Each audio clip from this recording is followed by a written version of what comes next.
జై శ్రీరామ్. నేను మీ ధనుంజయ్ హిందూ.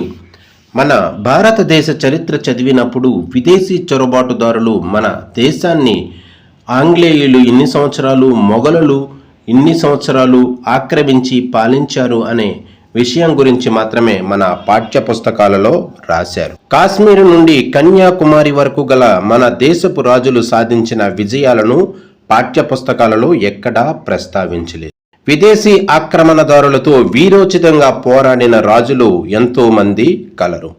అరబ్బులను ఓడించి వారి ఓటమికి గుర్తుగా గడ్డం గీయించిన రాజు ఒకరు ఉన్నారని తెలుసా? చైనా మరియు టర్కీ, తజికిస్తాన్ వంటి దేశాలను జయించి ఆ దేశానికి సంస్కృతి, పాలనను తీసుకొని వెళ్ళిన రాజు ఎవరో మీకు తెలుసా? ఆ రాజు గురించి ఈరోజు తెలుసుకుందాం. విదేశీ ఆక్రమణదారులతో వీరోచితంగా పోరాడిన వారిలో కాశ్మీరు రాజు ఒకరు. అతని పేరే లలితాదిత్య ముక్తపీడ. అతను కాశ్మీరులోని కర్కోటక రాజవంశానికి చెందినవాడు.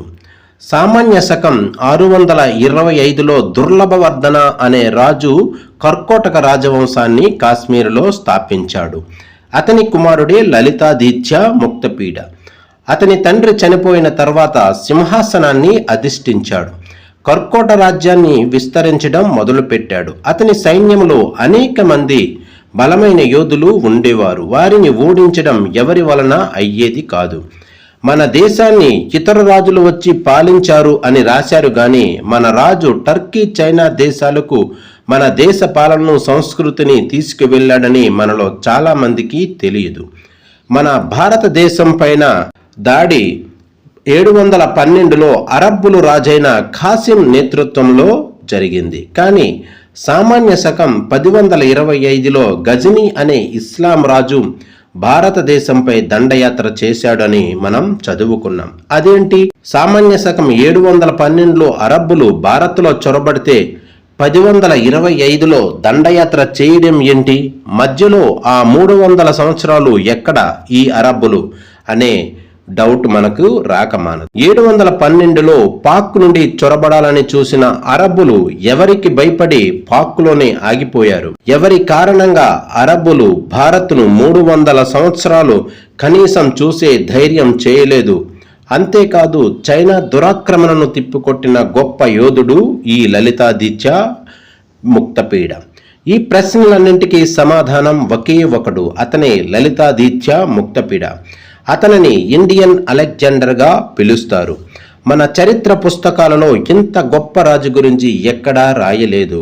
లలితాదిత్యుడు రాజ్యం చాలా పెద్దది. ఇతని రాజ్యం కాబూల్ సరిహద్దుల నుంచి బంగాళాఖాతం వరకు ఆయన రాజ్యం విస్తరించింది. చైనాతో చెలిమి చేసి అరబ్బులతో యుద్ధం చేసి విజయం సాధించి వారి ఓటమికి చిహ్నంగా అరబ్బులను గడ్డం గీయించిన రాజు లలితాదిత్యుడు. ఇతని రాజ్యం నేటి ఆఫ్ఘనిస్తాన్, తజికిస్తాన్ కలిగి ఉంది. దక్షిణ మరియు ఈశాన్య భారత్లో కొన్ని ప్రాంతాల వరకు విస్తరించి ఉంది. లలితాదిత్యుడు పోరాడిన అన్ని యుద్ధాలలో విజయం సాధించాడు. అందుకే అతనిని అజేయుడు అంటారు. అతి పురాతనమైన మార్తాండ సూర్యదేవ ఆలయాన్ని కాశ్మీరులో నిర్మించాడు. అతని పాలన స్వర్ణయుగం. సామాన్య శకం 724 నుండి 760 వరకు 36 సంవత్సరాల పాటు సువిశాల భారతదేశాన్ని పాలించాడు. ఒక యుద్ధంలో పోరాడుతూ ముందుకు వెళ్తూ తన సైనికులను పిలిచి తానిక రాజ్యానికి తిరిగి రానని తన కుమారుడు కువలయ పీడుడిని రాజుగా ప్రకటించి అమరలోకానికి వెళ్ళిపోయాడని చెబుతారు. లలితాదిత్యుడు గురించి తెలుసుకోవాలంటే కల్హణుడు రాసిన రాజతరంగిణి అనే పుస్తకంని చూడవచ్చు. భారత్ను పాలించిన శక్తివంతమైన రాజులలో లలితాదిత్య ముక్తపీడ ఒకరు. ఏది ఏమైనా ఎంతో మంది మన భారత రాజుల గురించి మన చరిత్ర పాఠ్య పుస్తకాలలో రాయబడలేదు. లలితాదిత్యుడు ఇండియన్ అలెగ్జాండర్, అజేయుడు అనే పేరు ఉంది. జై హింద్. భారత్ మాతాకి జై.